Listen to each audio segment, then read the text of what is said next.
তো বন্ধুরা, আচমকায় ভারতের তরফ থেকে নিজেদের আর্মি ট্যাঙ্ক, মেইনলি শয়ে শয়ে T-72 ট্যাঙ্ক আর আর্টিলারি রেজিমেন্ট পাকিস্তানের দিকে মুভ করাতে শুরু করে দিয়েছে। আর রাশিয়ার মিডিয়ার খবর দেখুন, ওরা বলছে যে ভারী মাত্রায় এই জাতীয় রাশিয়ান ট্যাঙ্ক ভারত নাকি পাকিস্তানের সীমান্তে, মেইনলি কাশ্মীরে পৌঁছে দিয়েছে। আর এক্স্যাক্টলি সেম টাইমে ওদিকে আমাদের national security adviser Ajit Doval তড়িঘড়ি ছুটে যাচ্ছে রাশিয়াতে, যেখানে প্রেসিডেন্ট পুতিনের সাথে কিছু বন্ধ দরজায় মিটিং হবে। আশ্চর্যজনক বিষয় হলো, এই ভিজিটের মূল উদ্দেশ্যই হলো ভারত রাশিয়ার কাছে ডিমান্ড রাখবে আমাদের বাকি যে দুটো S-400 ডেলিভারি আটকে রয়েছে তাকে যেন রাশিয়া যত তাড়াতাড়ি সম্ভব ভারতে পৌঁছে দেয়।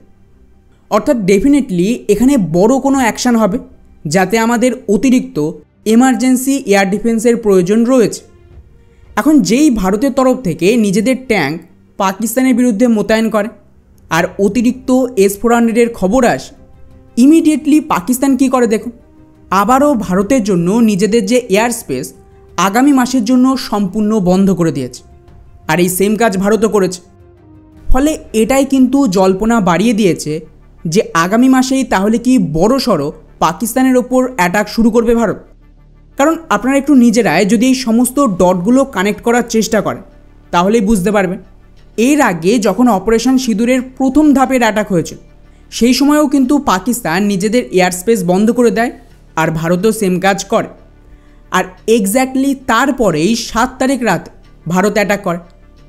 আর যখন দুই দেশের মধ্যে এই সো কল সিজ ফায়ার হয়েছে, যদিও ভারত তো সিজ ফায়ার শব্দ ব্যবহারই করেন, প্রধানমন্ত্রী মোদিও বলেছেন যে এটা অপারেশন পজ করা হয়েছে, যার মানে দাঁড়াচ্ছে অ্যাটাক আবারও হবে।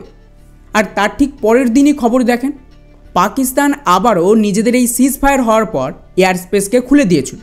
কারণ ওরা তো জানতো যতক্ষণ সিজ ফায়ার আছে ভারতের তরফ থেকে কোনো রকম অ্যাটাক হবে না। কিন্তু সাডেনলি এখন নতুন করে ভারত আর পাকিস্তানের এয়ার স্পেস বন্ধ করে দেওয়া হয়েছে আগামী মাসের 23 তারিখ পর্যন্ত।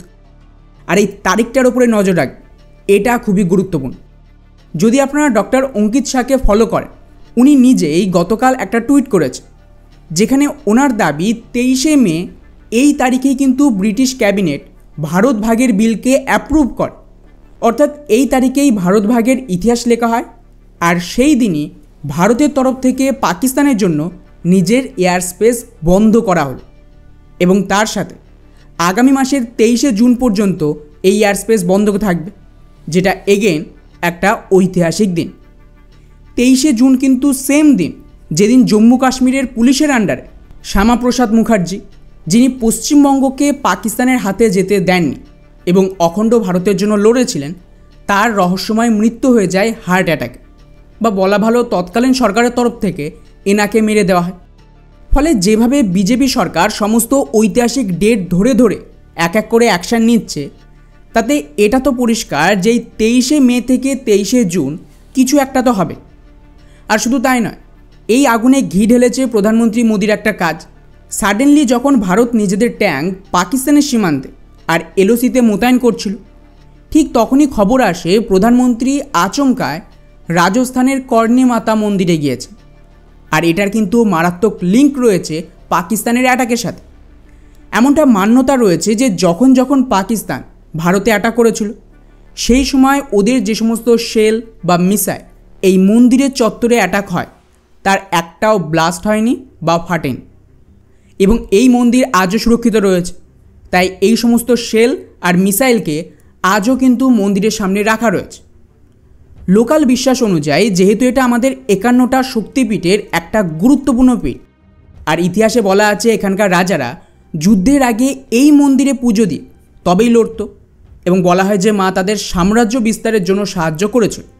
ফলে প্রধানমন্ত্রী মোদির ওই মন্দিরে পুজো দেওয়া, অজিত ডোভালের রাশিয়া গিয়ে এমার্জেন্সি S-400 ডেলিভারি নেওয়া এবং আমাদের আর্মি ট্যাঙ্ক মোতায়েন করে দুই দেশের এয়ার স্পেস বন্ধ করে দেওয়া, সমস্ত ডট একদিকে ইঙ্গিত দিচ্ছে, আর সেটা হলো পাকিস্তানের ওপর রাউন্ড 2 এর হামলা। ফলে বন্ধুরা, আমাদের আগামী মাসের জন্য তৈরি থাকা উচিত।